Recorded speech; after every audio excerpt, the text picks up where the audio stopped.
आप सभी को गुड इवनिंग, शालोम। सभी का स्वागत है इस प्रार्थना के समय में। अभी अवसर है कि हम प्रार्थनाएं कर सकते हैं। और मैं करूंगा सभी, यदि हम प्रार्थना करेंगे एक एक करके तो अच्छा रहेगा। अभी अवसर है प्रार्थनाओं के लिए।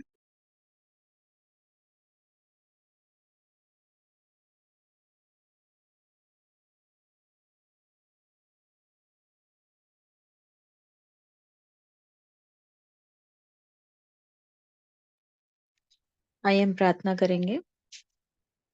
हमारे जीवित अनुग्रहकारी सर्वशक्तिमान प्रेमी परमेश्वर पिता जी, आपके अनुग्रह के सिंहासन के तले अपने एकमात्र उद्धारकर्ता मुक्तिदाता पवित्र प्रभु यीशु मसीह के नाम में आते हैं। प्रभु, आपको हृदय से धन्यवाद देते हैं, आपकी महिमा प्रशंसा करते हैं प्रभु जी, क्योंकि केवल और केवल आप ही आदर, इज्जत और महिमा के योग्य परमेश्वर हैं।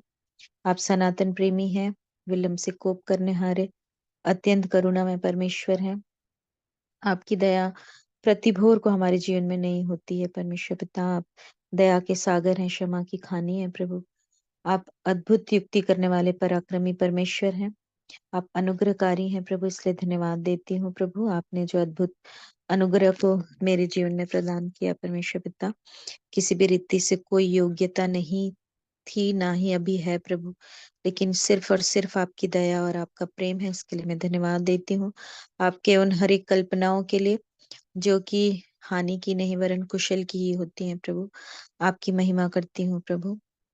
आपने आपने मेरे जीवन को, मुझे परमेश्वर पिता उस आनंद की, उस स्वर्गीय योजना में मुझे लाया है, इसलिए धन्यवाद देती हूँ परमेश्वर पिता। आपने जो उद्धार का कार्य मेरे जीवन में आरंभ किया है, उसके लिए धन्यवाद देती हूँ। पिताजी, सहायता करें ताकि डरते और कांपते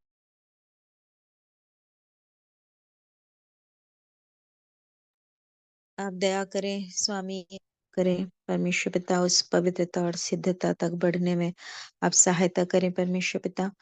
प्रभु, अपनी हर एक अशुद्धता, मलिनता को लेकर आपके चरणों में आती हूँ परमेश्वर पिता। प्रभु जी, जिस तरह से दाऊद की प्रार्थना थी कि मेरे अंदर शुद्ध मन उत्पन्न कर, प्रभु जी, मैं भी आपसे यही विनती और प्रार्थना करती हूँ परमेश्वर पिता। प्रभु जी, मुझे नया मन दीजिए, शुद्ध दीजिए, शुद्ध करिए परमेश्वर पिता, पवित्र कीजिए परमेश्वर पिता, ताकि आपको मैं देखने पाऊं परमेश्वर पिता। आप दया करें, हर एक रुकाने रोकने वाली वस्तु और उलझाने वाले पापों को दूर करके इस दौड़ में मैं धीरज से दौड़ सकूं प्रभु जी।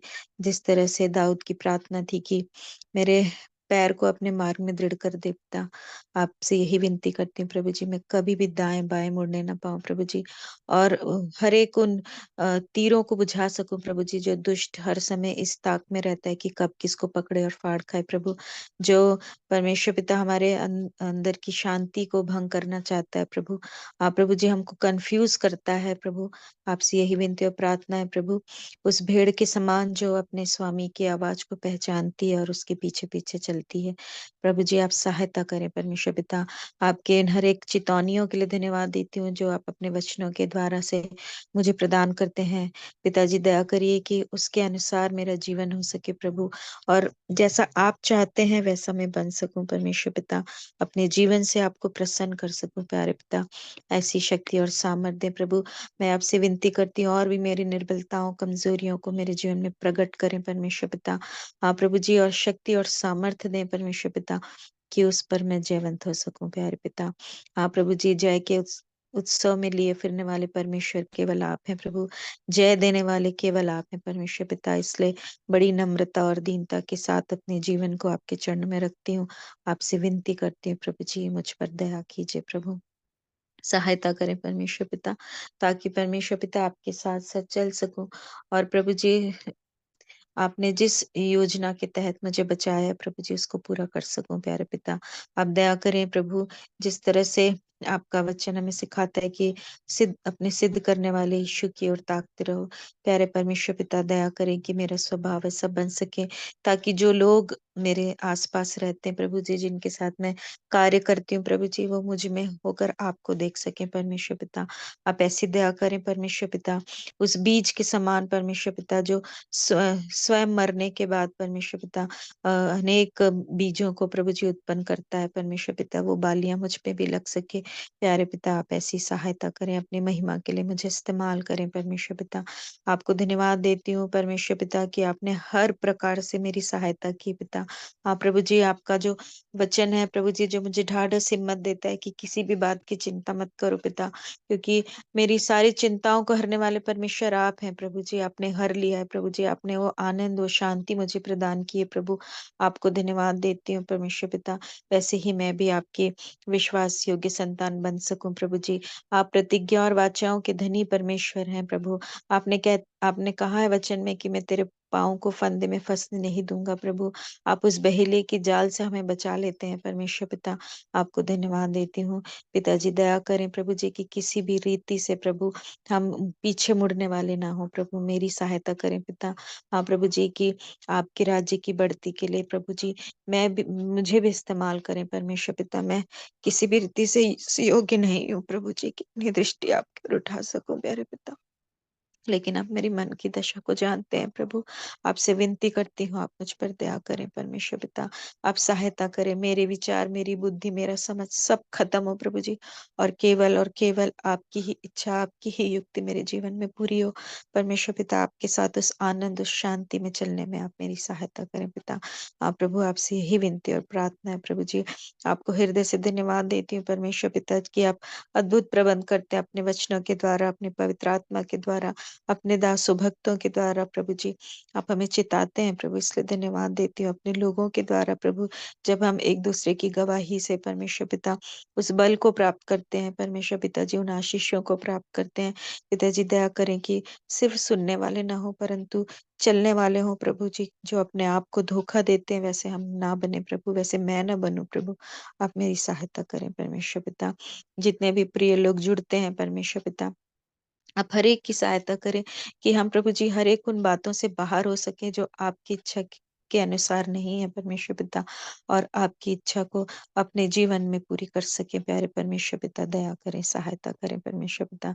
धन्यवाद देती हूँ कि आप हमारी चिंताओं को हरते हैं परमेश्वर पिता। प्रभु जी, आप शांति के देने वाले परमेश्वर हैं। प्रभु जी, आप यहोवा शालोम है परमेश्वर पिता। इसलिए आपकी महिमा करती हूँ, आपके प्रेम के लिए आपको हृदय से धन्यवाद देती हूँ प्रभु जी। जितने प्रिय लोग इस संगति में जुड़ने वाले हैं परमेश्वर पिता, हर एक की सहायता करें पिताजी, ताकि अगर कोई रुकावट बाधा है तो वो यीशु मसीह के नाम से दूर हो परमेश्वर पिता। आप दया करें ताकि हम सब मिलकर प्रभु जी आपकी महिमा कर सके प्रभु जी। प्रभु जी, अपने हर एक आदरणीयों के लिए धन्यवाद देती हूँ जो आपके वचन को रखते हैं, अच्छी तरह से जान सकते हैं परमेश्वर। धन्यवाद देती हूँ परमेश्वर पिता, अपने आदरणीय शिखर मामू के लिए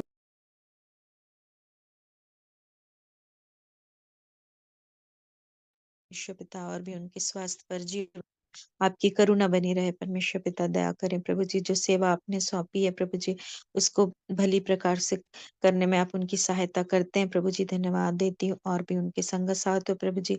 परिवार में भी परमेश्वर पिता आपकी उपस्थिति बनी रहे प्रभु जी। अपनी मामी के लिए मोनू, रिद्धिमा और लीनू को भी आपके हाथ में सौंपती हूँ परमेश्वर पिता। दया करें परमेश्वर पिता जी, ताकि सब प्रभु जी उस प्रेम में गठ कर प्रभु जी और भी मामों के सहयोगी हो सके परमेश्वर पिता।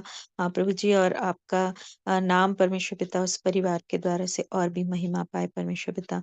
आपसे विनती करती हूँ परमेश्वर पिता, साइमन भैया के लिए परमेश्वर पिता, पंकज भैया के लिए विनती करती हूँ, जो वचनों को रखते हैं प्रभु जी, और भी उनकी सहायता करें। उनके परिवार में भी आपकी करुणा बनी रहे परमेश्वर पिता, आप ऐसी दया करें। विनती करती हूँ बाबू के लिए परमेश्वर पिता, रुपेश के लिए प्रभु, आप और भी उसको आशीषित करें परमेश्वर पिता। सोमी के लिए विनती करती हूँ, और अपने भैया भाभी और छोटी को भी आपके हाथ में सौंपती हूँ प्रभु जी। इस परिवार से भी आपका नाम महिमा पाए परमेश्वर पिता। आप ऐसी दया करें, सहायता करें, इसकी सेवाओं को आशीषित करें। अपने पापा के लिए, अपने चाचा के लिए विनती करती हूँ, एच के मसीह अंकल के लिए, और भी जितने आदरणीय प्रिय लोग हैं परमेश्वर पिता, आप हर एक की सहायता कीजिए।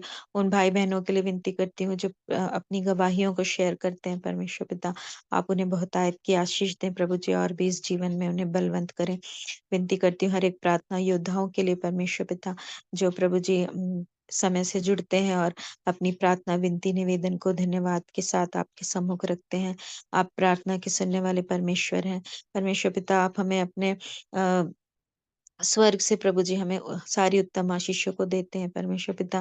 प्रभु जी आपको तो इसका प्रयोजन ही नहीं है प्रभु जी की कोई आपको बताए कि हमारी क्या आवश्यकता है प्रभु। आप हमारी आवश्यकताओं को पहले से जानते हैं। आप हमारे विचारों को दूरी से पहचानते हैं, हमारा उठना बैठना जानते हैं पिता। आपसे यही विनती और प्रार्थना है परमेश्वर पिता। आप दया करें प्रभु, मैं अपना मुंह आपको दिखाने के योग्य हो सकूं परमेश्वर पिता। अपने जीवन को समर्पित करती हूँ प्रभु, आपकी आशीष चाहती हूँ प्रभु। अपने हर एक प्रियो को आपके हाथ में सौंपती हैं जो हमारे बड़े हैं आदरणीय प्रभु। अपने हर एक भाई बहनों के लिए विनती करती हूँ परमेश्वर पिता।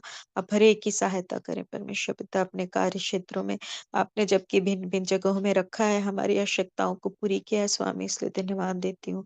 आप प्रभु जी इससे बढ़कर प्रभु जी जो परिवार की जिम्मेदारी आपने दी प्रभु जी, हमारे बच्चे किसी भी रीति से संसार में खोने और भटकने ना पाए परमेश्वर पिता। हम उनको आपके मार्ग की शिक्षा दे सके प्रभु जी। हाँ प्रभु जी, यत्न से उनको सिखा सकें परमेश्वर पिता, ताकि हमारे बच्चे भी आपके मार्ग में खरे से चल सके। आप ऐसी दया करें परमेश्वर पिता।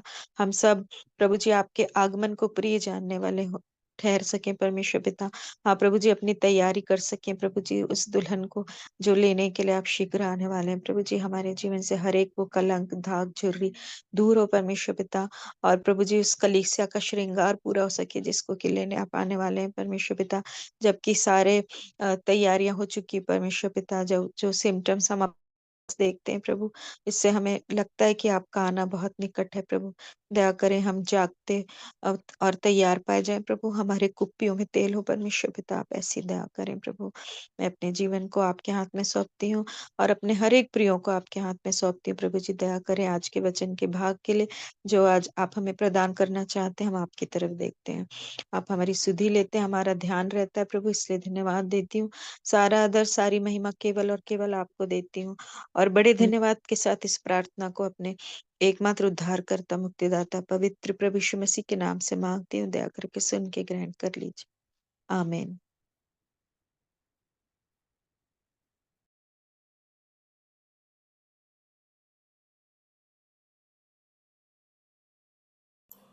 आमीन।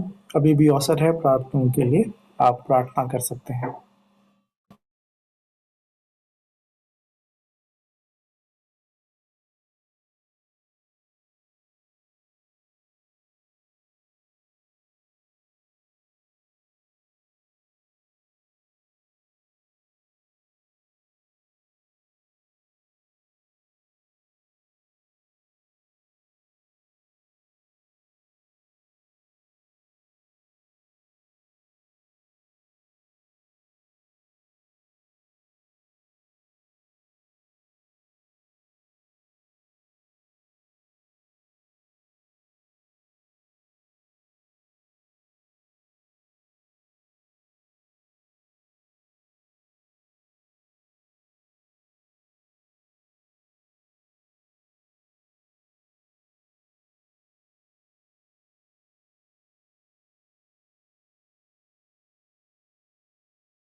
आइए हम प्रार्थना करेंगे। प्रेमी दयालु अनुग्रहकारी विलम्ब से कोप करने वाले अति करुणामय पिता परमेश्वर, राजाओं के राजा प्रभुओं के प्रभु, अपने उद्धार करता प्रभु यीशु मसीह के पवित्र और मिठे नाम से आपके अनुग्रह के सिंहासन के सन्मुख आते हैं प्रभु जी। आपके नाम को धन्य कहते हैं, आपके नाम को सराहते हैं प्रभु जी, क्योंकि सारा आदर सारी महिमा सारी प्रशंसा के केवल पिता परमेश्वर आप ही हैं प्रभु जी। आपके नाम को धन्य कहते हैं, सराहते हैं प्रभु जी। आप हमारे भले पिता हैं प्रभु जी। आप हमारी सच्ची भलाई आप ही चाहते हैं प्रभु जी। हाँ प्रभु जी, आपने कहा कि जो कल्पनाएं आप हमारे विषय में करते हैं, मेरे विषय में करते हैं, उन्हें आप जानते हैं। उनमें से एक भी हानि की नहीं, वरन हर एक कुशल की है प्रभु जी। दया करें, अनुग्रह करें कि किसी भी रीति से मैं उस उड़ाऊ पुत्र के समान अपना भाग लेकर आपसे दूर न जाऊं प्रभु जी। जैसे कि आपने अपने चेलों से भी पूछा, जब कुछ चेले आपसे पीछे फिर गए प्रभु जी, तो शेष प्रेरितों से जब आपने पूछा कि चेलों से, तो पतरस ने कहा कि प्रभु जी हम किसके पास जाएं, क्योंकि अनंत जीवन की बातें तो आप ही के पास है प्रभु जी।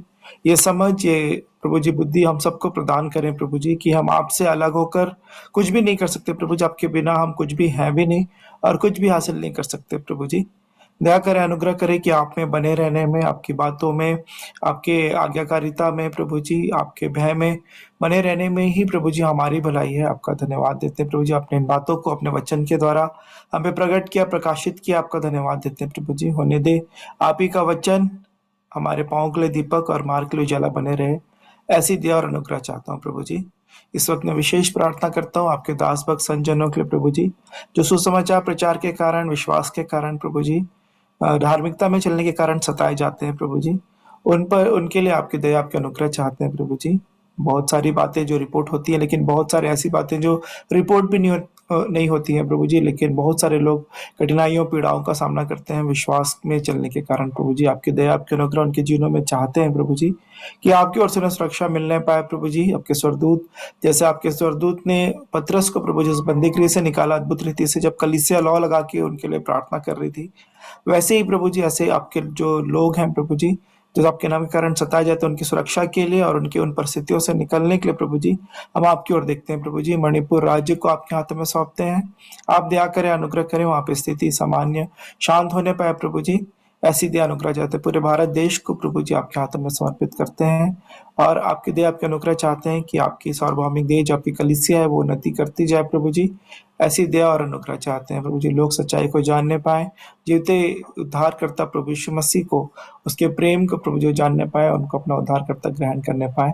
ऐसी दया और अनुग्रह चाहता हूँ प्रभु जी। इन मीटिंग्स के द्वारा प्रभु जी, जब का वचन प्रचार किया जाता है प्रभु जी, सच में हमारे जीवनों के वो बदलने का प्रभु जी कारण होने पाए प्रभु जी, क्योंकि ये ज्ञान का नहीं परंतु जीवन का वचन है, और आपके जीवन की जीवित गवाही हम सबों को देने में प्रभु जी आप सहायता मदद करें। आपने अपना पवित्र आत्मा हमको दिया है, जो हमारा सहायक है, शिक्षक है, जो प्रभु यीशु मसीह की हर एक बात स्मरण दिलाता है, हमें ज्ञान बुद्धि समझ देता है कि किन समयों में क्या बोलना है प्रभु जी। उन्हीं की अगुवाई में, पवित्र आत्मा की आवाज़ को सुन के चलने में मेरी और हर एक प्रियो की आप सहायता मदद करें। हर एक बातों को, अपने जीवनों को आप ही के हाथों में समर्पित करते हुए दुआ उद्धार करता प्रभु यीशु मसीह के पवित्र और मीठे नाम से मांग लेता हूँ। आमीन। आमीन।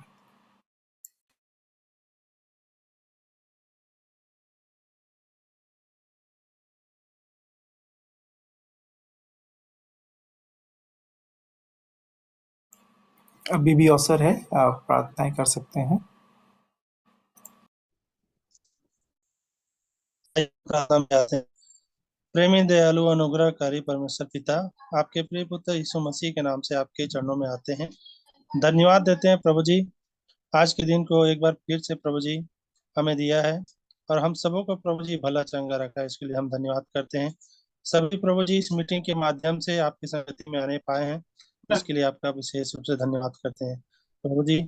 आपके वचन का प्रकाश हम पे सदा बने रहे प्रभु जी, ऐसी दया कीजिए प्रभु जी। आज का जो भी वचन हमें सुन बताया जाता है प्रभु जी, वह हम सबों के मन में प्रभु जी बसने पाए, ऐसी दया कीजिए, और हम उस वचन में प्रभु जी चलने वाले एवं दौड़ने वाले बन सकें, ऐसी हम विनती प्रार्थना करते हैं प्रभु जी। हम विश्वास करते हैं कि आपने हमारी प्रार्थनाओं को सुना है, और हम सबों पर प्रभु जी आपने अनुग्रह किया है कि हम आपकी सभी बातों को सारे समझ रहे हैं प्रभु जी, और जान सक रहे हैं प्रभु जी। आपकी अनुग्रह, आपकी कृपा हम पर सदा बनी रहे, ऐसी हम विश्वास करते हैं, और सब बातों में प्रभु जी सारी महिमा आपको देते हैं, और ये प्रार्थना हमारे उद्धार करता प्रभु यीशु मसीह के नाम से मांगते हैं, सुने और ग्रहण करें, आमीन।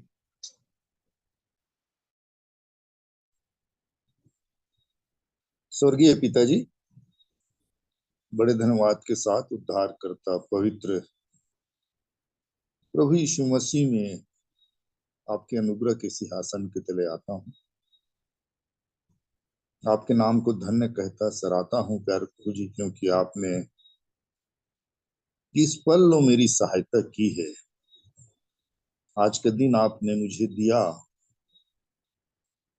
और सुबह से लेकर इस पल तक आपने अपनी करुणा, दया, तरस को, अपने अनुग्रह को, अपनी तरस भरी दृष्टि को मेरे जीवन में बनाए रखा, इसलिए मैं आपके नाम का धन्यवाद करता हूँ। और इस ठहराए हुए समय में प्यार प्रभु जी आपने मेरी सहायता की कि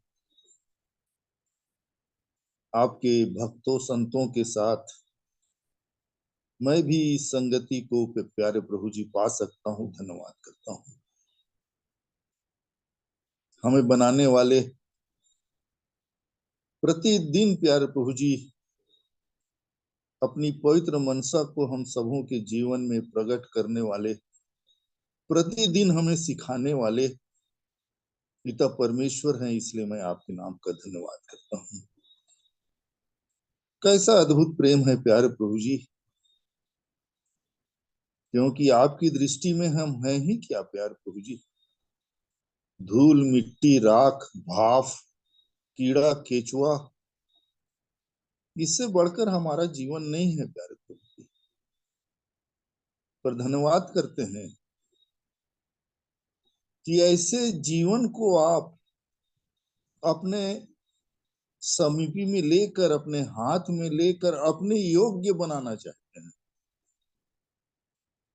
ये जीवन जो प्यारे प्रभु जी किसी काम का नहीं, उस जीवन को आप अपने हाथों में लेकर अपने साथ रहने योग्य बनाना चाहते हैं। ऐसा अद्भुत आपका प्रेम है प्यारे प्रभु जी, इसलिए आपके नाम का धन्यवाद करता हूँ। और प्रतिदिन आप हमें सिखाते हैं, जैसे आपके वचन से हमने जाना प्यार प्रभु जी कि आप प्रतिदिन बनाने वाले पिता परमेश्वर हैं, प्रतिदिन काम करते हैं। ऐसे अद्भुत परमेश्वर हैं, इसलिए प्यार प्रभु जी आज जैसे भी हैं और जितने भी मेरे आदरणीय प्यार प्रभु जी आज की संध्या इस सभा में जुड़े हुए हैं, मैं प्रत्येक के जीवन को आपके हाथ में देता हूँ। आपने प्यार प्रभु जी मेरे हर एक प्रियों की सहायता की है। अद्भुत और धीरजवंत पिता परमेश्वर हैं, हमारे लिए धीरज धरते हैं। धन्यवाद करता हूँ प्यार प्रभु जी। और आज की संध्या फिर से आपने हम सबों की सहायता की। प्रत्येक की दशा जानते हैं, प्रत्येक के अंदर के विचारों को आप जानते हैं, क्योंकि आपका वचन हमें सिखाता है कि आप हमारे विचारों को दूर ही से समझ लेने वाले पिता परमेश्वर हैं।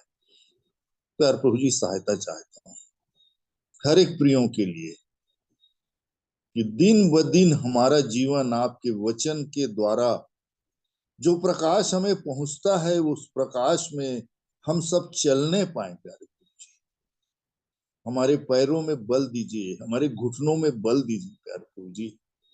ऐसी सहायता मैं आपसे चाहता हूँ। अपने हर एक आदरणीयों के लिए धन्यवाद करता हूँ। शायद कोई बीमार हो, दुखित हो, निराश हो प्यारे प्रभु जी, प्रत्येक के जीवन पर आपकी सहायता चाहता हूं। मैं जानता हूं प्यारे प्रभु जी, आप जानते हैं कि हर एक की विभिन्न दशा, पारिवारिक दशा, आत्मिक दशा, शारीरिक दशा अलग अलग हो सकती, हमारी चिंताएं अलग अलग हो सकती हैं प्यारे प्रभु जी। पर धन्यवाद करते हैं, आपका वचन उन सारी बातों से हमें छुड़ाता है और आपका वचन हमें आनंदित कर देता है प्यारे प्रभु जी। जब हम आपके पवित्र और जीते वचन को अपने जीवन के लिए देखते हैं कि कैसा अद्भुत उपाय आपने हम सबों के लिए किया है, इसलिए मैं आपके नाम का धन्यवाद करता हूं। और आपके दास भक्तों के जीवनों के लिए जो वचन की अगुवाई करते हैं, भाई शेखर के लिए, उनके पूरे परिवार के लिए, भाई के स्वास्थ्य के लिए बड़ी सहायता चाहता हूं प्यारे प्रभु जी। जबकि आपने अपने दास को खड़ा किया है, आपकी आत्मा की अगुवाई में आपकी पवित्र मनसा को जो प्रकट करते हैं, हम सबों के हृदयों में कार्यकारी, हम आपकी बातों को जानकर जैसे एक अच्छा बेटा अपने बाप की इच्छा को पूर्ण करना चाहता है, जब वो अपने बाप की इच्छा को जानता है तो उसको पूरा करना चाहता है।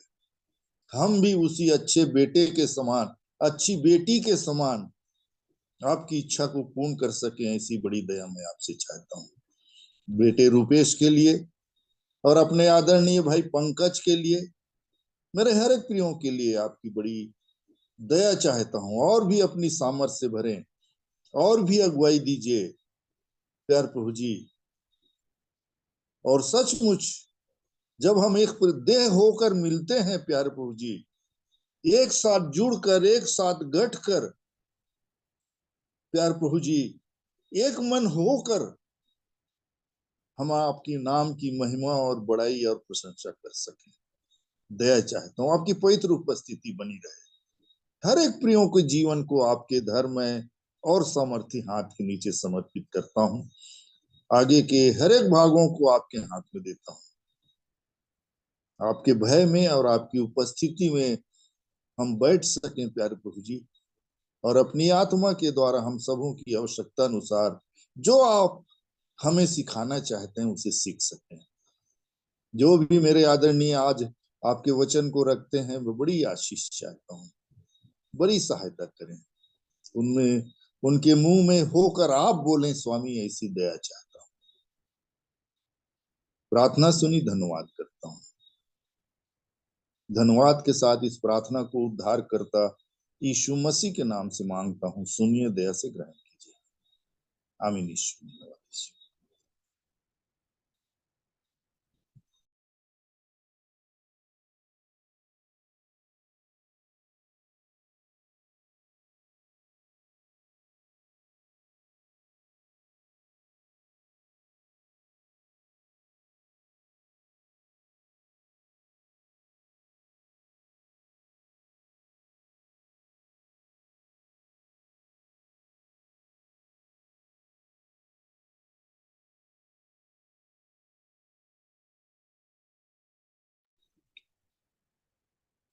कोई लीड कर रहा है क्या? हेलो।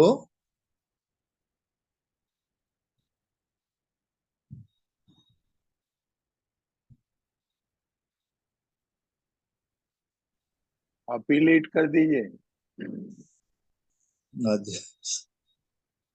सो परमेश्वर पिता का धन्यवाद करते हैं, प्रभु ने फिर से आज के दिन में हम सबों को एकत्र किया है। प्रभु यीशु मसीह के पवित्र नाम में मैं हर एक प्रियों को नमस्कार कहता हूँ, शालोम कहता हूँ। उसकी प्रभु का अनुग्रह और शांति हम सबों के साथ रहे। आगे थोड़ा समय, एक आध जन को मैं अवश्य आज की, अगर किसी के पास गवाही है तो रखने का अवसर दूंगा। उसके बाद अपने आदरणीय भाई को, शेखर भाई को अवसर होगा कि आज प्रभु ने अपनी आत्मा द्वारा जो भी उन पर प्रकट किया है उसको रख सकें। तो जल्दी से रखिए प्रियो, समय को व्यर्थ मत जाने दो। बहुत गैप कर देते हैं, शांत बैठ जाते हैं। तो अवश्य अगर किसी के पास है तो रखिए, नहीं तो आदरणीय भाई शेखर को अवसर है।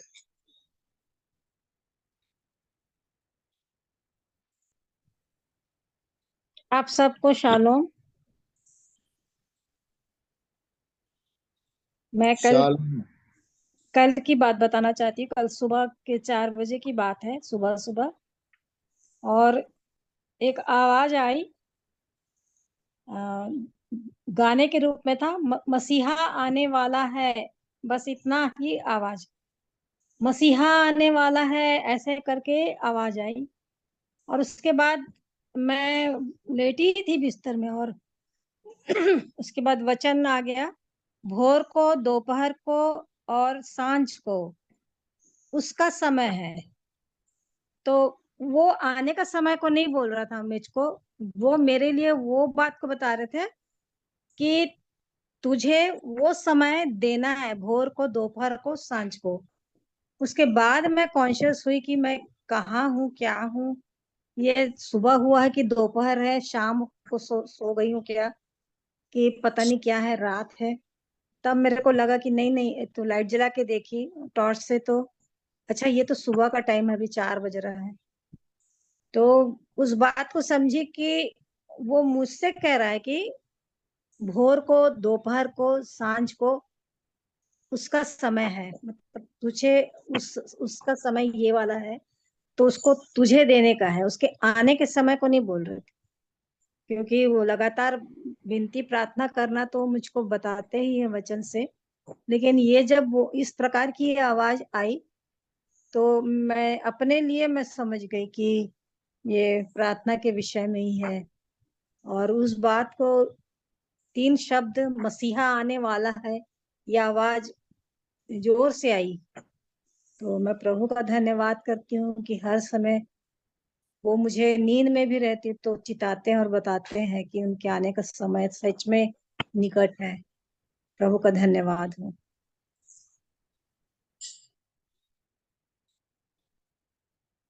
धन्यवाद देते हैं बहन की गवाही के लिए, और ये हम सब के लिए है कि वो आने वाला है, ये तो निश्चित है ना भाई।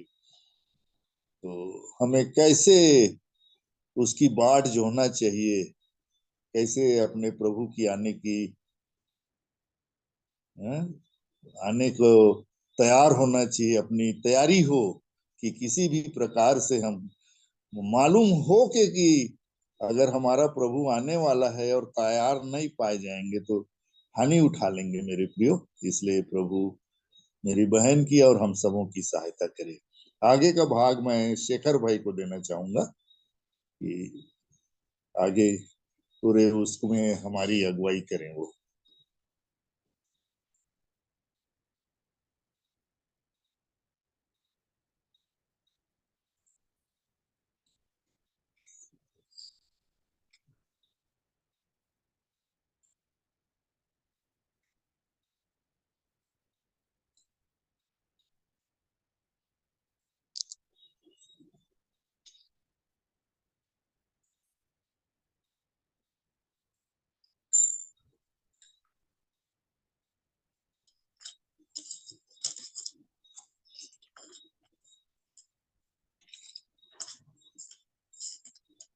मैं परमेश्वर पिता का धन्यवाद करता हूँ इस झुंड के लिए, जिसने जिसमें मुझे एक विशेष बात मिली, जिसके कारण मैं आनंदित हुआ। हमारी एक बहन है और उनने मुझसे कुछ पूछा था और मैं भूल गया था, मैं बताऊंगा बोला था, पर आज उन्होंने सवेरे मुझे मैसेज किया कि भैया आप बोले थे बताऊंगा और आपने नहीं बताया। तो आज मैं इसलिए आनंदित हूँ कि इस झुंड में ऐसे लोग हैं जो परमेश्वर के वचन को पढ़ते हैं, और केवल पढ़ते नहीं हैं, उस पर ध्यान देते हैं कि कहीं कोई मिसिंग तो नहीं है, हर बात को समझने की लालसा रख के पढ़ते हैं। और इसलिए मैं धन्यवाद करता हूँ कि सबको प्रभु ने ऐसा मन दिया है, और आज की बात को समझने का प्रयास करेंगे। उत्पत्ति 15 उसके 13-14 को पढ़ेंगे।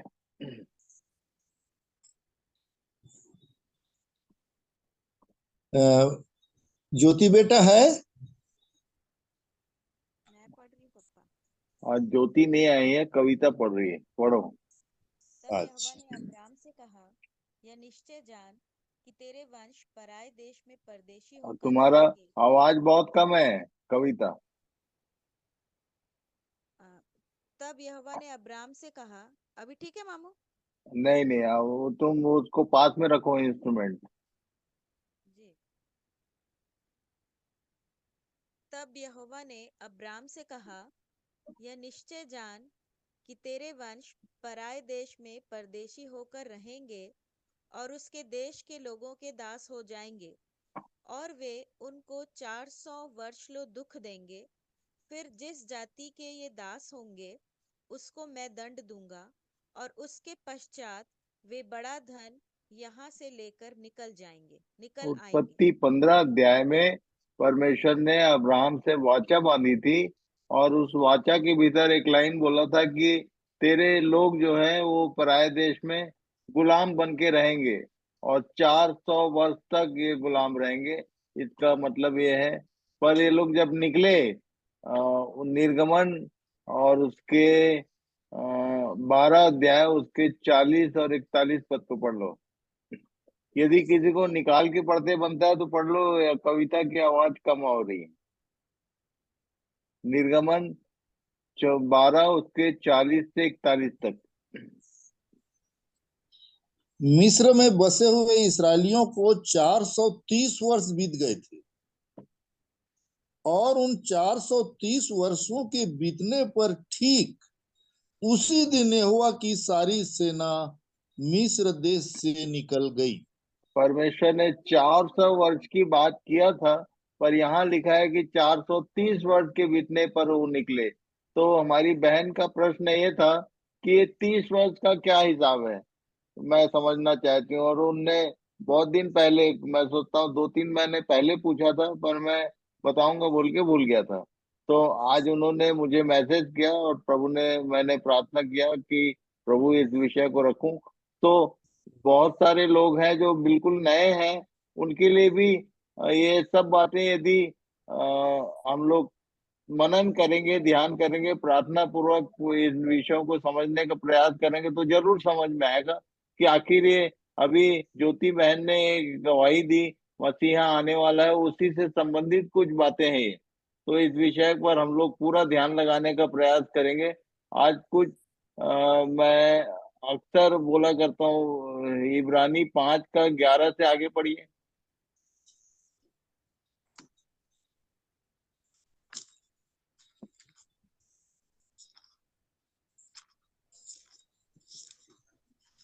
इसके विषय में हमें बहुत सी बातें कहनी है जिनका समझना भी कठिन है, समझाना इसलिए कि तुम ऊंचा सुनने लगे हो। हम्म समय के विचार से तो तुम्हें गुरु हो जाना चाहिए था, तो भी क्या यह आवश्यक है कि कोई तुम्हें परमेश्वर के वचनों की आधी शिक्षा फिर से सिखाए, और ऐसे हो गए हो कि तुम्हें अन्न के बदले अब तक दूध ही चाहिए। तो आज मैं दूध नहीं पिलाने वाला हूँ, मैं अन्न खिलाने का प्रयास कर रहा हूँ। और अन्न को जब तक आप चबाएंगे नहीं, वो पचेगा नहीं।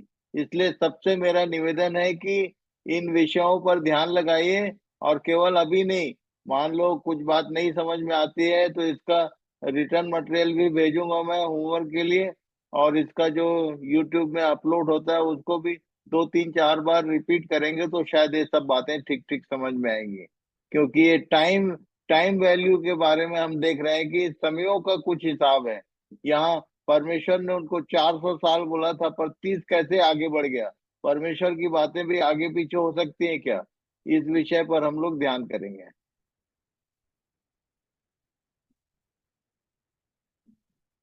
योना प्रेरितों काम 1 अध्याय उसके 5, 6, 7 को पढ़िए।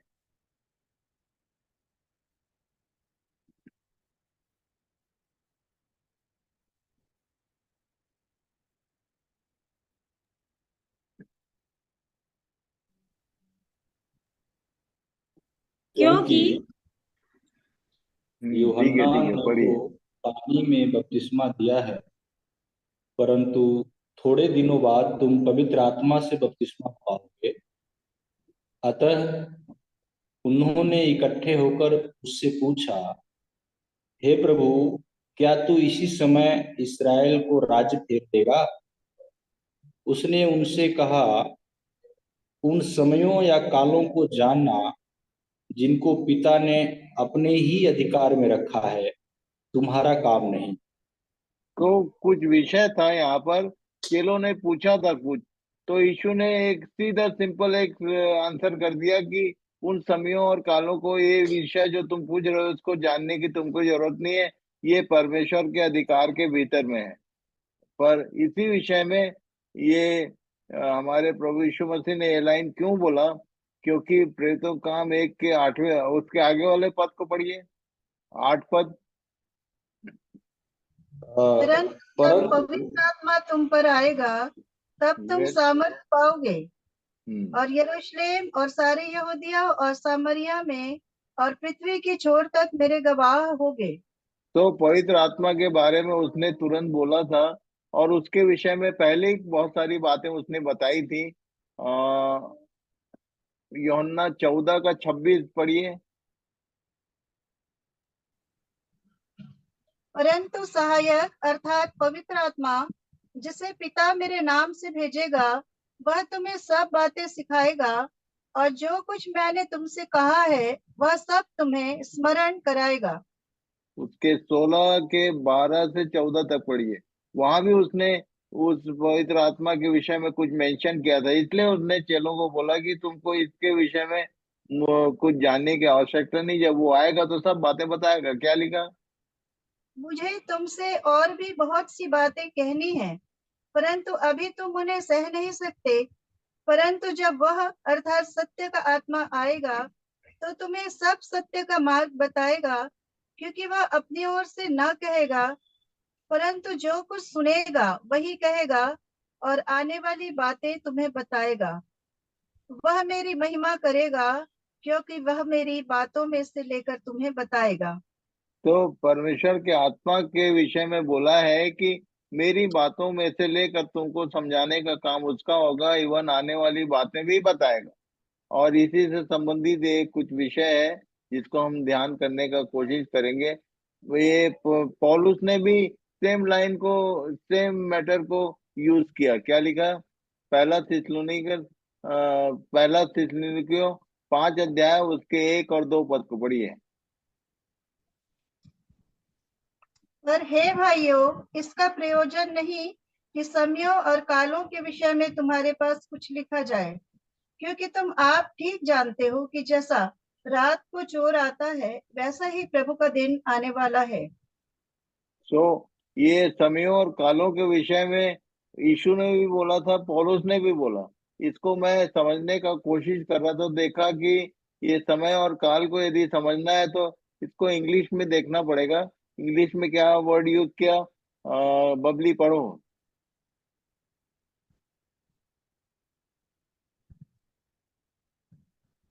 बबली गायब हो गई क्या? हो मामू हो। Now concerning the times and the seasons, तुम्हारा आवाज एकदम नहीं के बराबर है। पता नहीं Now concerning the time and seasons, brother, you have no need to have anything written to you. ये इसने भी बोला टाइम एंड सीजन, और यीशु ने जो बोला वहां भी यदि आप देखोगे तो टाइम एंड सीजन बोलता है। तो आज हम लोग इसी पर यहाँ से एंटर करेंगे। टाइम एंड सीजन के विषय में कुछ बातें हम लोग ध्यान करने का कोशिश करेंगे।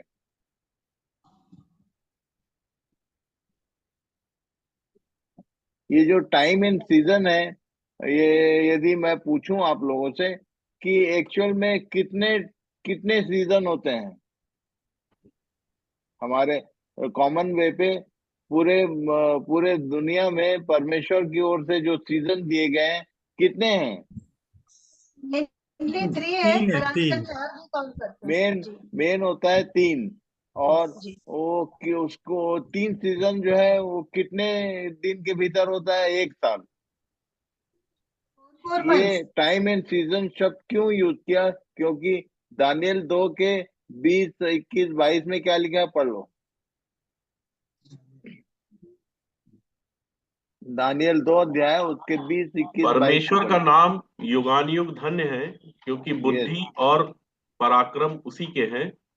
समयों और ऋतुओं को वही पलटता है। ये जो राजाओं सीजन्स हैं ये भी परमेश्वर का दिया हुआ है। उसने ऋतुओं के विषय में उत्पत्ति 3 अध्याय में डिक्लेयर किया कि कैसे ऋतु आएंगे और जाएंगे। यहाँ क्या लिखा? ऋतु, समयों और ऋतुओं को वही पलटता है और राजाओं का अस्त और उदय भी वही करता है। बुद्धिमानों को बुद्धि और समझ वालों को समझ भी वही देता है। वही गूढ़ और गुप्त बातों को प्रकट करता है। वह जानता है कि अंधियारे में क्या है और उसके संग सदा प्रकाश बना रहता है। तो हम लोग अपने विषय के भीतर ही रहेंगे। बहुत सारी बातें हैं यहाँ पर मुख्य बात यह है कि हम टाइम एंड सीजन के विषय में देख रहे हैं कि ये परमेश्वर का बनाया हुआ है, वही उसकी टाइमिंग उसके हाथ में है। और तब ये टाइम एंड सीजन का समय के साथ समय और ये जो काल है ये क्या बोलना चाहता है, इन विषयों पर ध्यान करेंगे हम लोग। इफिसी 1 अध्याय उसके 9 और 10 पद को पढ़िए।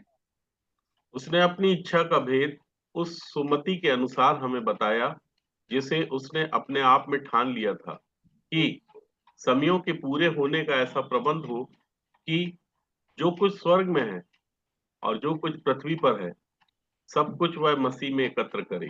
ये एक विषय है, समयों के पूरे होने का प्रबंध। इसको इंग्लिश में एक शब्द में बोला, द डिस्पेंसेशन बोलते हैं, dispensation of the fullness of time. ये फुलनेस ऑफ द टाइम्स। हाँ, तो ये परमेश्वर ने ये कुछ समयों और उसके इवेंट, कौन से समय में क्या होगा, ये सारा चीज उसके अपने ठहराए हुए प्रबंध के अनुसार है।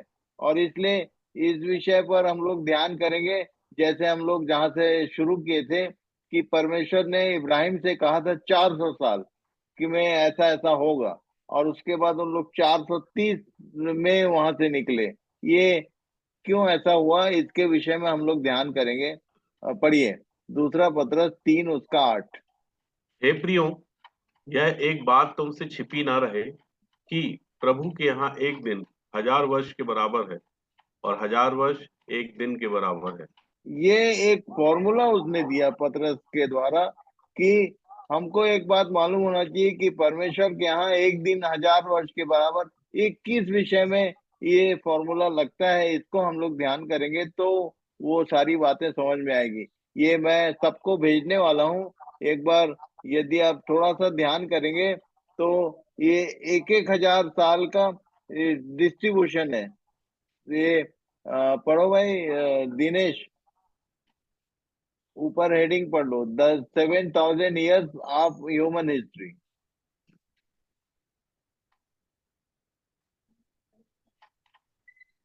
तो इसको मैंने एक बार और हमारी एक बहन ने पूछा था मुझसे कि ये जीनोलॉजी जो वंशावली है उसको पढ़ते पढ़ते बड़ा बोर लगता है, ये वंशावली क्यों जुड़ा हुआ है।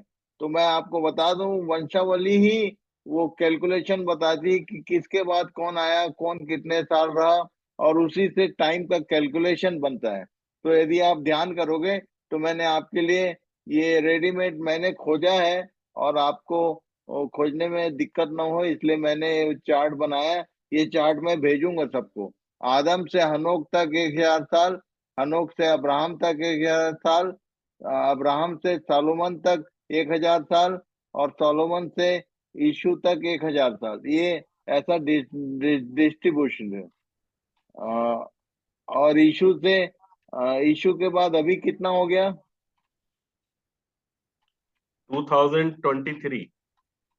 2023 ईयर्स हो गए। और यहाँ पर लिखा है कि यदि हम ध्यान देंगे, उत्पत्ति में 6 दिन के विषय में बात किया, 7वां दिन विश्राम का है। और ये सारा चीज मैं भेजूंगा, आप लोग अध्ययन कर लेना।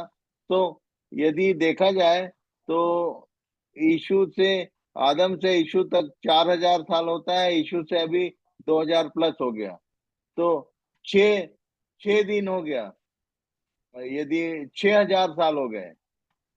अब 7वां 1000 साल के लिए जैसे ही ये 2000 कंप्लीट हुआ तो 7वां 1000 साल शुरू होना चाहिए, 7वां दिन शुरू होना चाहिए, पर वो हुआ नहीं। अभी 23 हो गया और अभी तक वो विश्राम जो मिलेनियम ईयर है वो शुरू नहीं हुआ। तो ये जो 23 साल है, यही वो 30 वर्ष का हिसाब है। आगे हम लोग समझने का प्रयास करेंगे कि परमेश्वर ने इब्राहिम से बोला था 400 और वो 430 कैसे हो गया। तो ये 30 साल प्लस है। एडी एंड बीसी के विषय में हम लोग जानते हैं कि आदम से लेके पिछला जो समय है उसको बिफोर क्राइस्ट बोलते हैं, और यीशु के बाद इधर एडी बोलते हैं। तो ये जो बीसी और एडी के बीच का समय है वो 30 साल यीशु का जो दैहिक जीवन था वो उसका हिसाब है। उन बातों को सबको हम लोग ध्यान करेंगे आगे, पर कुछ बातें यहाँ इनको ध्यान यदि आप अध्ययन करेंगे, ठीक से बैठाएंगे तो समझ में आएगा। बढ़िया, इब्रानी 4 उसका 3 से 10 तक, ये निकाल के पढ़ लीजिए। इब्रानी 4 अध्याय उसका 3 से 10 तक।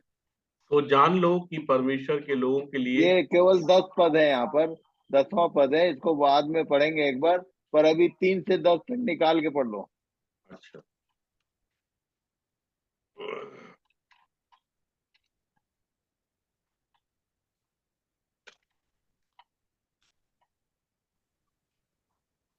परंतु हम जिन्होंने विश्वास किया है उस विश्राम में प्रवेश करते हैं, जैसा उसने कहा, मैंने अपने क्रोध में शपथ खाई कि वे मेरे विश्राम में प्रवेश करने ना पाएंगे। यद्यपि जगत की उत्पत्ति के समय से उसके काम पूरे हो चुके थे, क्योंकि 7वें दिन के विषय में उसने कहीं यूं कहा है, परमेश्वर ने 7वें दिन अपने सब कामों को निपटा करके विश्राम किया। और इस जगह फिर वह कहता है कि वे मेरे विश्राम में प्रवेश करने ना पाएंगे। तो जब यह बात बाकी है कि कितने और हैं जो उस विश्राम में प्रवेश करें, और जिन्हें उसका सुसमाचार पहले सुनाया गया, उन्होंने आज्ञा ना मानने के कारण उसमें प्रवेश ना किया। इसलिए वह किसी विशेष दिन को ठहराकर इतने दिन के बाद दाऊद की पुस्तक में उसे आज का दिन कहता है, जैसे पहले कहा गया, यदि आज तुम उसका शब्द सुनो तो अपने मनों को कठोर न करो, क्योंकि यदि यहोशू ने विश्राम में प्रवेश करा लेता तो उसके बाद दूसरे दिन की चर्चा ना होती। अतः जान लो कि परमेश्वर के लोगों के लिए सबका विश्राम बाकी है, क्योंकि जिसने उसके विश्राम में प्रवेश किया है उसने भी परमेश्वर के समान अपने कामों को पूरा करके विश्राम किया है। तो 10 पद में लिखा, 10वें पद में लिखा, तो जान लो कि परमेश्वर के लोगों के लिए सबका विश्राम बाकी है। तो ये जो 7वां दिन जिसका झगड़ा, कई लोग बोलते हैं शनिवार सबका दिन है, कोई बोलता है इतवार सबका दिन है। सबका दिन अभी आया ही नहीं। जो 7वां 1000 साल है उसको सबका विश्राम बोलते हैं, और उसमें प्रवेश कौन करेगा उसके विषय में 3 और 4 अध्याय इब्रानी का, दोनों अध्याय को ठीक ठीक आप 2 4 6 बार पढ़ेंगे तो समझ में आएगा। पर इसके आगे हम लोग ध्यान करेंगे कि परमेश्वर ने ये जो 7 दिन का क्रिएशन है उस पर हम लोग ध्यान करने का कोशिश करेंगे। परमेश्वर ने ये जो सृष्टि, ये जो पृथ्वी बनाई थी उसके विषय में लिखा है उत्पत्ति 1 का 2 पद में कि ये पृथ्वी बेडौल और सुनसान हो गई। कल हम लोग देख रहे थे जब परमेश्वर की ये जो बनाई हुई पृथ्वी है इसके विषय में भी हम लोग आगे के दिनों में देखेंगे। तो ये पृथ्वी बेडौल और सुनसान हो गई, और इसके विषय में जब उसने उसको रचना करना शुरू किया तो उसके विषय में यदि मैं कहूँ, एक बार इसको पढ़ लो भाई। Divine acts to recreate the formless and wide earth. And God said, let there be light, and there was a light, and God saw that the light was good. And God separated the light from the darkness. God called the light day, and darkness he called night. And there was evening, and there was morning, first day. Pankaj इसको हिंदी में भी पढ़ दो। उत्पत्ति 1 अध्याय उसका 3 पद पढ़े भाई ने। जी जी जी।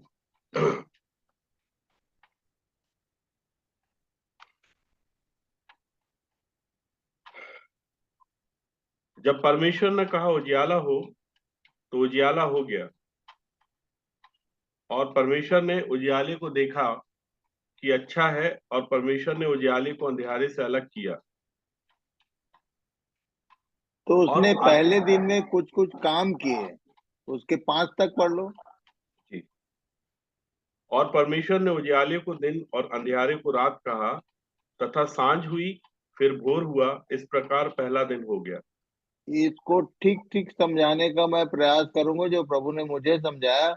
1000 साल का कार्यों का लिस्ट है, पहले दिन का काम 1000 साल तक ये होता रहा। ये पूरा ठीक ठीक ब्यौरा है मेरे पास, मैं सबको समझाना चाहता हूँ। इसलिए परमेश्वर ने कितने काम किए इस पर ध्यान करेंगे। पहला दिन उसने ऑन द फर्स्ट डे सबसे पहला काम क्या किया?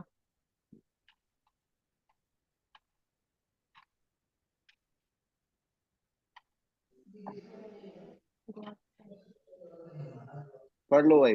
God on the first said, day God saw, God separated, God God called. Said, On the first day, God said, God saw, God said separated, first. and God okay, called. हाँ, चार काम किए उसने। पहले उसने कहा, फिर देखा, God said, God saw and God separated and God called. वो हिंदी में है, उसने कहा, उसने देखा, उसने अलग किया और उसके बाद नाम दिया। ठीक है, तो ये पहले दिन का काम है। ये ये मैंने आपको केवल एक क्लू दिया है। हर दिन के बारे में अभी सबका ये होमवर्क रहेगा। इसको यदि खोजेंगे तो आपको बड़ा आनंद आएगा। हर दिन में उसने एक जैसा काम नहीं किया। हमारे जीवनों में कई बार हम लोग केवल एक काम करते हैं और सोचते हैं कि परमेश्वर का काम हमारे जीवन में हो जाएगा। चार काम किया उसने। सबसे पहले परमेश्वर ने कहा, उसने देखा, फिर अलग किया, फिर नाम दिया। इसी तरह सबके लिए होमवर्क ये रहेगा।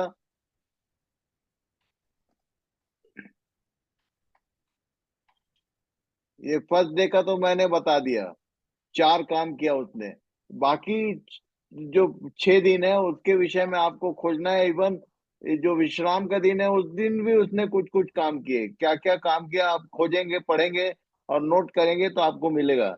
ये आप खुद ही खोजेंगे तो अच्छा रहेगा। ये रहेगा होमवर्क सबके लिए। आज जरूर आप लोग सोने से पहले इन एक अध्याय के इस पूरे अध्याय को पढ़ना और वहां तक 7वें दिन उसने क्या किया तो आपको दिखेगा कि सबसे पहले दिन उसने जो काम किया उसमें आशीष दी कहीं नहीं लिखा है। पहले दिन आशीष नहीं दिया, दूसरे दिन नहीं दिया, तीसरे दिन नहीं दिया, 5वें दिन में आशीष की बात है। 5 और 6, 5वें और 6वें दिन, और 7वें दिन को भी उसने आशीष दी। तो ये परमेश्वर की आशीष सबसे पहले, जैसे ही आपने शुरू किया तो आशीष पहले ही बार में नहीं मिलेगी।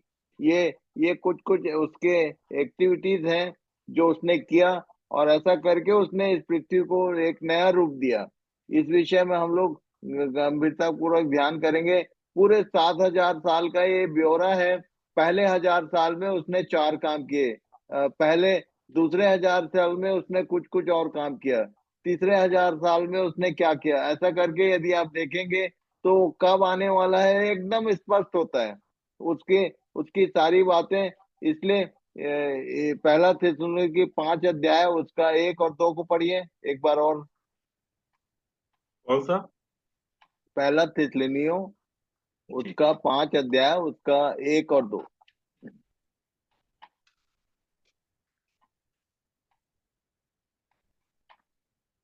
पर हे भाइयों, इसका प्रयोजन नहीं कि समयों और कालों के विषय में तुम्हारे पास कुछ लिखा जाए, क्योंकि तुम आप ठीक जानते हो। ये उसने इसलिए बोला कि तुमको कुछ लिखने की जरूरत नहीं, क्योंकि तुम आप ठीक जानते हो। दोज हु आर बिलीवर्स, उन लोग को जिनके पास परमेश्वर का वचन है, जिन लोग मनन ध्यान करने वाले लोग हैं, जो परमेश्वर की आत्मा से सीखने वाले लोग हैं, उनको तो पता होना ही चाहिए। ये पौलुस कंफर्म था, कॉन्फिडेंट कर रहा था कि उसको वो इस विषय में उसको निश्चयता थी कि जो लोग मेरे साथ हैं उनको उसकी इन सब बातों में कुछ लिखने और बताने की जरूरत नहीं, क्योंकि तुम आप ठीक जानते हो। वो बोल रहा था क्यों इनको जानना चाहिए, क्योंकि उस समय परमेश्वर के आत्मा से भरे हुए लोग थे ये लोग, और ये लोग अध्ययन करने वाले लोग थे जैसे हम लोग अध्ययन कर रहे हैं। तो प्रभु सबकी सहायता करे। यदि आप सही में आने में मन लगा लेंगे तो ये सारी चीजें आपके लिए नई नहीं होंगी, छिपी नहीं रहेंगी, सब खुल जाएगा। और उसके आने के विषय में जो भी बातें होती है वो सारी चीजें हमारे लिए स्पष्ट होंगी। तो ये मैं होमवर्क दे के छोड़ रहा हूँ कि सब चीजें मैं आपको दूध जैसे पिलाऊंगा नहीं, आप खुद ही इसको मार्क कीजिए। और उसके बाद आगे हम जब मैं कल परसों इस विषय में बात करूंगा तो इसको टैली करते जाएंगे। तो आपने जो खोजा है वो सही खोजा कि नहीं, या कुछ छूट तो नहीं गया, ये आप उसको मिलाते जाना। पर ये होमवर्क करना जरूरी है, सब लोग करें। और नोटिस करना जरूर, जैसे मैंने नोटिस किया हुआ है, आप भी नोटिस करें। फर्स्ट डे के जो डिवाइन एक्ट्स हैं, परमेश्वर के अलौकिक काम है, वो 4 काम उसने किया। दूसरे दिन क्या क्या काम किया उसकी चेकलिस्ट आप बनाइए। तीसरे दिन भी वो सारा लिखित में है। गॉड हर दिन की शुरुआत कैसे होती थी, उसके 6 पद को पढ़िए।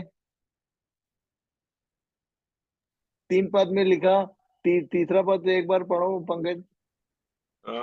उत्पत्ति 1 का, हाँ जब परमेश्वर ने कहा उजियाला बस हो तो उजियाला हो गया। 5 पद पढ़ो, 6 पढ़िए। फिर परमेश्वर ने कहा 9 पढ़िए। फिर परमेश्वर ने कहा 14 पढ़िए। फिर परमेश्वर ने कहा। हर दिन की शुरुआत किससे हो रही है? परमेश्वर ने कहा। तो यदि वो कहते हुए शुरू करता है, जैसे मैं अभी बोल रहा हूँ, बाकी सब लोग क्या कर रहे हैं? सुन रहे हैं। जब कोई सामने वाला बोलता है तो हमारा काम सुनना होता है। हम हर दिन के आरंभ का जो नियम है परमेश्वर का, उसके दिन का आरंभ उसके बोलने से शुरू होता है। तो हमारे दिन का आरंभ किससे होना चाहिए? अभी ज्योति बहन ने एक अच्छी गवाही दी। क्या क्या बोल रही थी वो कि 4 बजे रात को मुझको आवाज सुनाई दी, कोई मुझसे बोल रहा है। ये अच्छी आदत है कि परमेश्वर के वचन को सुनने की आदत। ठीक है। तो यशायाह 50 के 4 पद में ये हम लोग पढ़ते हैं, प्रति भोर को हमको उठाता है कि हम शिष्य के समान उसकी सुने। तो जो एक अच्छा सुनने वाला है, वो इन सब बातों, ये सारी बातें उसके लिए छिपी नहीं रहेंगी कभी भी, उसको सारी बातें मालूम होगी। परमेश्वर ने ये ये जो रिटर्न वर्ड है, ये एक्चुअल जो परमेश्वर का वचन बोलते हैं, मैं हमेशा बोलता हूँ ये बोला हुआ वचन। जब कोई बोल रहा है तो हमारा काम सुनना है। तो हम लोग सब यदि सुनते हुए शुरू करेंगे तो आगे के काम प्रकट होंगे। तो परमेश्वर ने हर दिन की शुरुआत किससे की? बोला। हर बार उसने लिखा है कि फिर परमेश्वर ने कहा, फिर परमेश्वर ने कहा। तो परमेश्वर के कहे हुए वचनों में क्रिएटिव पावर है, रचनात्मक शक्ति है। वो इस बेडोल पड़ी हुई सृष्टि को उसने हरा भरा कर दिया। उसने उसको फिर से एक अच्छा व्यू दिया। परमेश्वर हमारे जीवनों को भी ये ये ये कुछ नहीं, हमारे जीवन की कहानी है। हमारे जीवन भी बनाए जाते हैं नया, कि हम देखने लायक बन सकते हैं। कब? जब उसके सारे काम हमारे जीवन में पूरे होंगे। इसलिए इन इन सारे दिनों के कामों का एक चेकलिस्ट बनाइए जरूर। हर दिन उसने कितने काम किए, कम से कम मोटा मोटा, जैसे पहले दिन अब उसने 4 काम किए, तो दूसरे दिन कितने काम किए मैं पूछूंगा जरूर। जरूर आप लोग अपना अपना खोजिए सब लोग। ठीक है, जैसे काउंट कर लेते हैं उसके उत्पत्ति 1 का 5 से आगे पढ़ लीजिए। दूसरे दिन क्या क्या काम किया उसने, एक उदाहरण के लिए बताना चाहता हूँ। और परमेश्वर ने उजियाले को दिन और अंधियारे को रात कहा तथा साँझ हुई। 6 पद। फिर परमेश्वर ने कहा जल के बीच एक ऐसा अंतर सबसे हो। पहले उसने कहा, फिर जल के बीच एक ऐसा अंतर हो कि जल जल दो के भाग बीच हो जाए। अंतर किया उसने। ठीक है, डिवीजन बनाया। आगे कि जल 2 भाग हो जाए। ओके। तब परमेश्वर ने एक अंतर बनाकर उसके नीचे के जल और उसके ऊपर के जल को अलग अलग किया। ऊपर का जल और नीचे का, बहुत सारे लोग सोचते हैं ऊपर का जल मतलब है जो बादल में से पानी गिरता है, वो क्या लिखा? आगे पढ़ो। और वैसा ही हो गया। आगे और परमेश्वर ने उस अंतर को आकाश कहा। मतलब ये भजन संहिता, यदि आप 147 48 49 अध्याय पढ़ेंगे तो वहां पर हे सबसे ऊंचे आकाश और आकाश के ऊपर वाले जल, ऐसा लिखा है। दाऊद बोलता था, दाऊद को मालूम था ये बात, उसने काउंट किया उसको। हे सबसे ऊंचे आकाश और आकाश के ऊपर वाले जल, ऐसा उसने लिखित में है। पढ़ लेना, 148 या 149 अध्याय में मिलेगा आपको। तो ये आकाश के ऊपर कोई जल है। आकाश कितना भी हो, ये जो जल ऊपर है जिसको हम लोग ऊपर का जल बोलते हैं, आकाश के भीतर है, आकाश के अंदर है, और ज्यादा से ज्यादा 4-5 किलोमीटर ऊपर होता है। पर आकाश की ऊंचाई तो कोई ना जानता नहीं। आकाश के ऊपर कोई जल है, वो ऊपर का जल क्या है और नीचे का जल क्या है, ये इन सब बारे में बाइबल बताती है यदि आप ध्यान से पढ़ोगे तो। ये सारी चीजें यदि आप मनन करोगे, जैसे अन्न सयानों के लिए अन्न के समान इन बातों को यदि मनन करोगे, चबाओगे, तो ये बातें समझ में आएगी। तो क्या क्या काम किए उसने दूसरे दिन, आगे पढ़िए। और परमेश्वर ने उस अंतर को आकाश कहा, तथा सांझ हुई, फिर भोर हुआ, इस प्रकार दूसरा दिन हो गया। दूसरे दिन कितने काम किए उसने?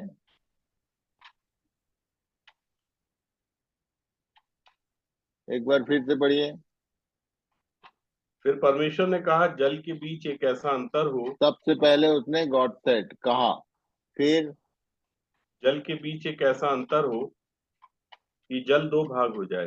अंतर किया, कहा, फिर अंतर किया। सेकेंड डे उसने कहा और जल के बीच में अंतर किया, फिर अब परमेश्वर ने एक अंतर बनाकर उसके नीचे के जल और उसके ऊपर के जल को अलग अलग किया, आगे।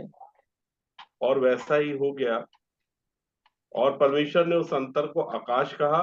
तो उसने यहाँ फिर से नाम दिया, जो अंतर था उसको आकाश कहा। और आकाश में क्या होता है हम लोग सब जानते हैं। आकाश मतलब एक ऐसा जगह बनाया उसने जहाँ पर ये शैतान की शक्तियां वास करती हैं। इफिसी 6 अध्याय में लिखा, हम लोग पढ़ते हैं इसको। ठीक है, इफिसी 6 का 10 से आगे वो एक बार पढ़ लीजिए, उसको याद कर लेते हैं कि ये जगह परमेश्वर ने इनके लिए सेट किया हुआ। आकाश में क्या है, पौलुस बोल रहा था। इसलिए प्रभु में और उसकी शक्ति के प्रभाव में बलवंत बनो। आगे। परमेश्वर के सारे हथियार बांध लो कि तुम शैतान की युक्तियों के सामने खड़े रह सको, क्योंकि हमारा यह मल्लयुद्ध लहू और मांस से नहीं, परंतु प्रधानों से और अधिकारियों से और इस संसार के अंधकार के हाकिमों से और उस दुष्टता की आत्मिक सेनाओं से है जो आकाश में है।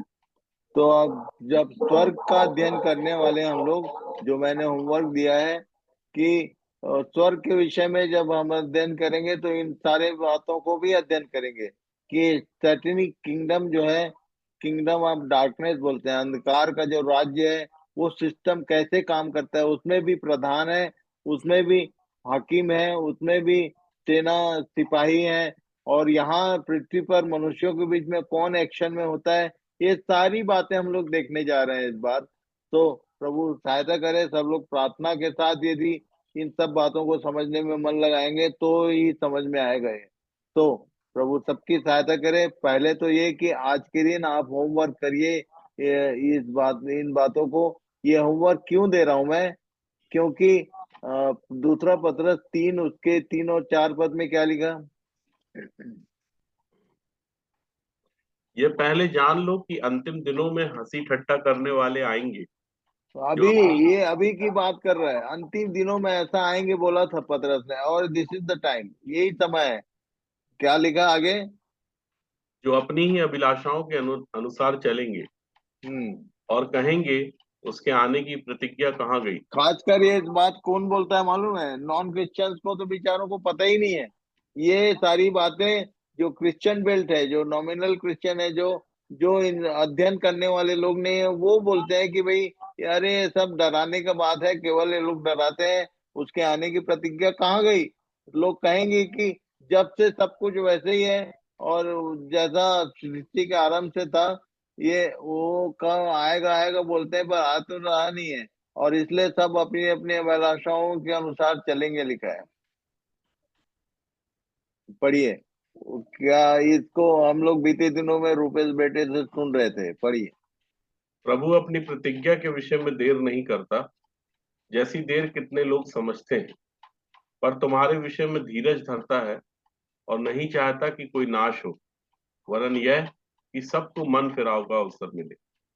तो मन फिराव का कॉन्सेप्ट जो है, मन फिराव बोलने से केवल मैं पापी हूँ प्रभु मुझे क्षमा कर, ये नहीं है। मन फिराव मतलब आपका मन जो है संसार की बातों से निकलकर परमेश्वर की बातों में लग गया। ये इसके लिए मैंने होमवर्क दिया कि यदि आप इन बातों को उठते बैठते चलते फिरते अपने भीतर ध्यान करेंगे, आपका मन लगा रहेगा कि ये पहले दिन क्या किया, दूसरे दिन क्या किया, तीसरे दिन क्या किया, और उस उधर आगे हम लोग समझेंगे कि 1000 साल तक उसने कैसे सारे काम किए, अलग अलग टाइमिंग्स में ये कैसे काम कर किया उसने। एक बार फिर से इफिसी 1 का 9 और 10 एक बार फिर से पढ़ लो। इफिसियों 1 अध्याय उसका 9 और 10।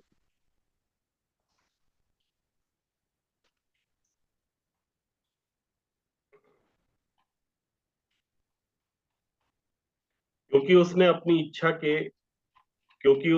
इच्छा का भेद उस भले अभिप्राय के अनुसार हमें बताया, जिसे उसने अपने आप में ठान लिया था, कि समयों के पूरे होने का ऐसा प्रबंध हो कि समयों का प्रबंध उसने किया हुआ है, किस समय में क्या होगा, इसी विषय पर हम लोग घुसने का प्रयास कर रहे हैं।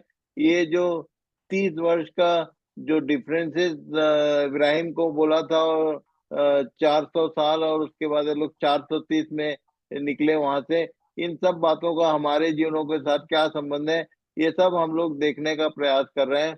1 कुरिन्थी 10 का 11 भी पढ़ लो एक बार।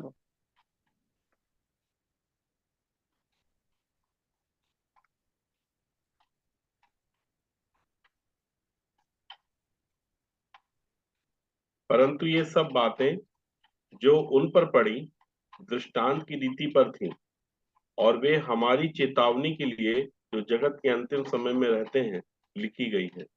जो भी बातें उनके साथ हुई वो सब हमारे लिए दृष्टांत है, बोलता है, अंतिम समय में रहने वाले लोगों के लिए पैराबल्स हैं। और इसलिए ये जो 400 और 30 का जो डिफरेंस है, ये भी हमारे जीवन के लिए दृष्टांत है। और इसलिए इन सब बातों को यदि ठीक ठीक समझना है तो मेरे साथ साथ आप लोग यदि मनन करते चलेंगे, ध्यान करते, यदि आपका मन सही में इन सब बातों में लग जाएगा तो सारी बातें समझ में आएंगी। तो थोड़ा सा ये विषय इतना इजी नहीं है, मनन करेंगे, आपका मन लगा रहेगा तभी समझ में आएगा। इसलिए ये दूसरा पत्रस 3 के 9 में जो लिखा है कि प्रभु अपनी प्रतिज्ञा के विषय में देर नहीं करता, जैसी देर कितने लोग समझते हैं, पर ये विषय हमारे सामने इसलिए लाया जा रहा है। प्रभु ने मुझसे कहा कि बेटा, सबको, सबका मन मेरी बातों में ठीक ठीक लग जाए और बाकी सब चीजों से इनका मन हट जाए, इसके लिए ये ऐसा करना। उसने जो मुझे आदेश किया उसी के अनुसार मैंने आपको होमवर्क दिया। तो उत्पत्ति 1 अध्याय के उस पूरे 7 दिन में उसने आरंभ में जो काम किया, हर दिन का अलग अलग काम है, सबको आप नोटिस करिए।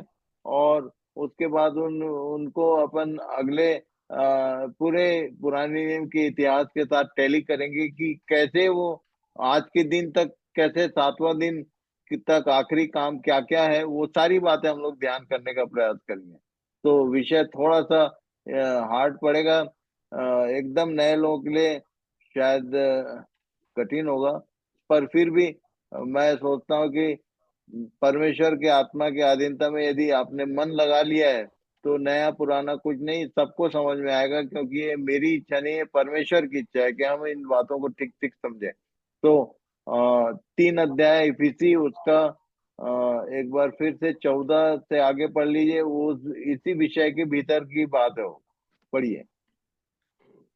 इफिसियों 3 अध्याय उसके 14-15 पद को पढ़िए। 3 अध्याय 15 और 16 पद।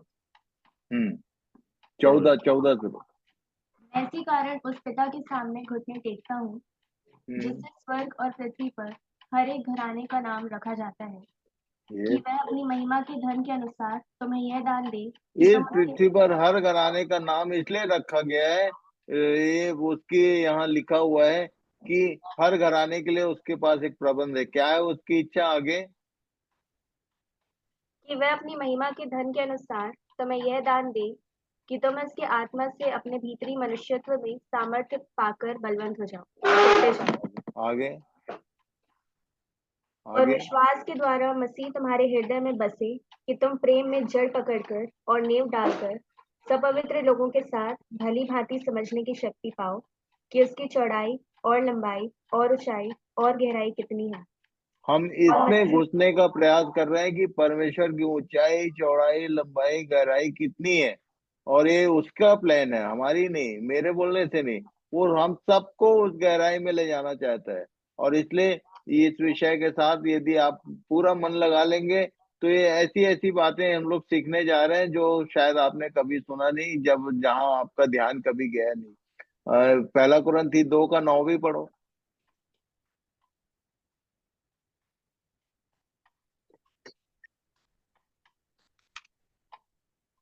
परंतु जैसा लिखा है, जो बातें आंख ने नहीं देखी और कान ने नहीं सुनी और जो बातें मनुष्य के चित्त में नहीं चढ़ी, वे ही हैं जो परमेश्वर ने अपने प्रेम रखने वालों के लिए तैयार की।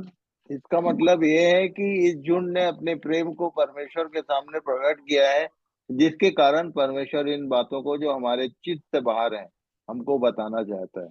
ये बड़े आनंद का विषय है, धन्यवाद का विषय है।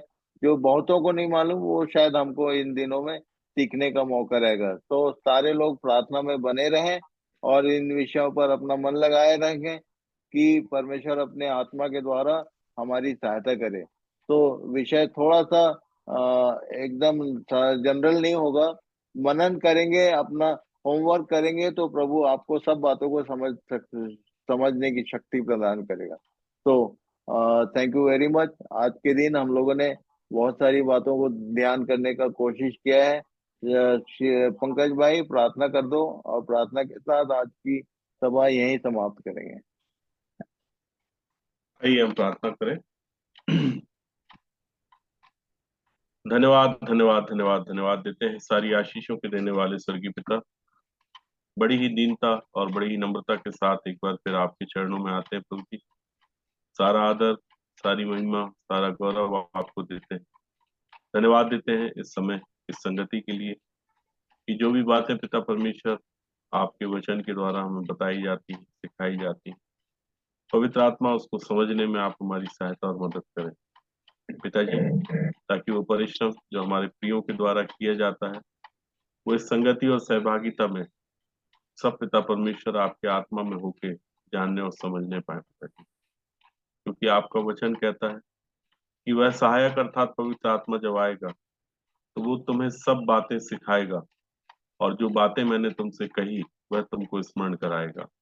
सो पिताजी, ये बात सत्य है कि जो आपकी ओर से वचन हमें मिलता है पिताजी, उसको आप ही पिता परमेश्वर बेहतर रीति से बता सकते हैं और समझा सकते हैं। तो पिता, जिन बातों को हमारे सामने बताया गया, समझाया गया पिताजी, उस पर हम मनन करने पाए पिताजी, ताकि उन बातों को समझने पाए जो बातें पिता परमेश्वर आपने भेद की रीति पे पवित्र शास्त्र बाइबल में छिपा रखी है।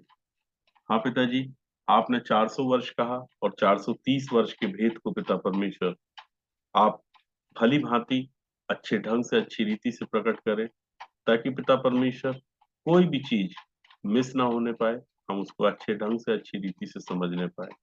तो जितने भी वचन हमारे सामने बताए गए हैं, प्रकट किए गए हैं पिताजी, उन सबको पिता परमेश्वर हम ध्यान करें, मनन करें। शेखर भैया के लिए प्रार्थना करते हैं, आप अपने बलवंत हाथ को उन पर रखें पिताजी, और उनके सिर के बाल से लेकर पैर के तलवे तक संपूर्ण रीति से उन्हें आप चंगाई प्रदान करें। क्योंकि मैं जानता हूं पिताजी कि जिस मनुष्य को आपने अपने हाथों से बनाया, उसके बाहर के भाग को और उसके भीतर के भाग को दोनों को बनाने वाले सिर्फ और सिर्फ आप है पिताजी।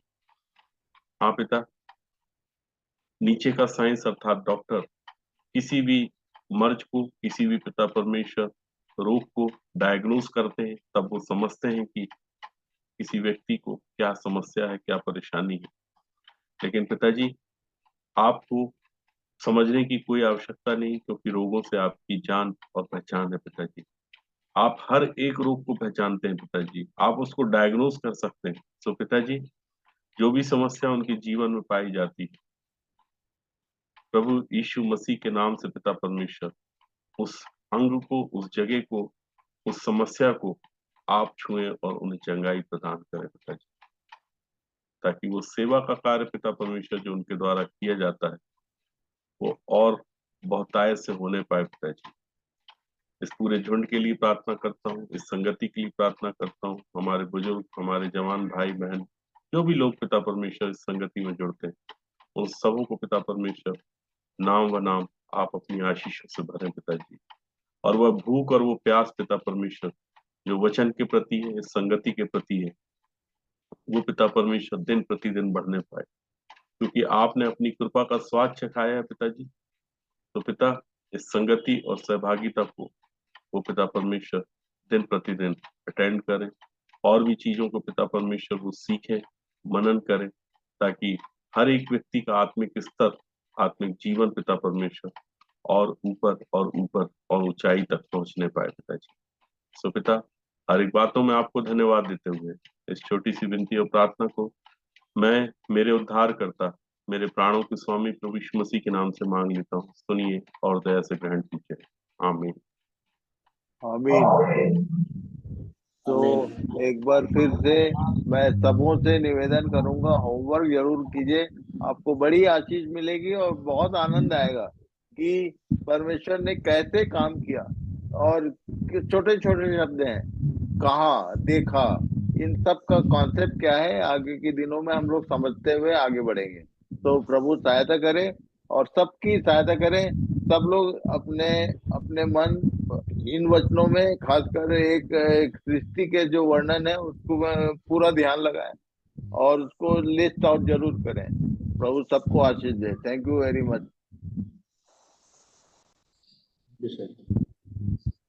परमेश्वर पिता का धन्यवाद करते हैं। प्रभु ने आज की संध्या अपनी आत्मा के द्वारा हम सबों से बातचीत किया, और मेरे आदरणीय भाई ने हम सबों को उत्साहित किया कि मैं और आप अपने विषय में जानने के लिए कि परमेश्वर ने कैसे उपाय किया है मुझे बनाने के लिए, ये मेरे और आपके जीवन से संबंध रखता है। प्रभु मेरी और आपकी सहायता करे कि हमारा पूर्ण संपूर्ण मन प्रभु के वचनों की ओर और उन लालसा हमारी जागृत हो जाए, प्रभु ने क्या तैयार करके रखा है मेरे और आपके जीवन के लिए। मैं और आप बहुत ही उत्साहित होकर परमेश्वर के वचन को जानने की कोशिश करें, और हमारा प्रभु सिखाने वाला है, ठीक ठीक बताने वाला है। प्रभु मेरी भी और हम सबों की सहायता करे। मैं अपने आदरणीय भाई शेखर का धन्यवाद करता हूं कि आज फिर से उत्साहित किया है, हमारा मन परमेश्वर किया है। मैं हम सबों का धन्यवाद करता हूं। आप सबों ने अपने समय डाला और हम मिलकर आनंदित हुए परमेश्वर सुनकर। प्रभु हम की शांति, उसका अनुग्रह हम सबों के जीवन में बना रहे। धन्यवाद। अमन है क्या? नहीं आया अभी तक। प्रभु सहायता करे, कल इसी भांति कल फिर हम जुड़ेंगे। 7 से लेकर 7:30 तक प्रार्थना का समय है, और उसके बाद गवाहियों और वचन का समय है। आप अवश्य आइए। और जैसा भाई ने होमवर्क के लिए बोला है, हम सब होमवर्क करने वाले एक अच्छा स्टूडेंट बने। मैं भी अपने जीवन को देखूंगा और आप सब अपने जीवन हम सीखने वाले बने, है ना। प्रभु मेरी और आप सबों की सहायता करे। Good night. प्रभु हर एक को बहुत आशीष दे। धन्यवाद।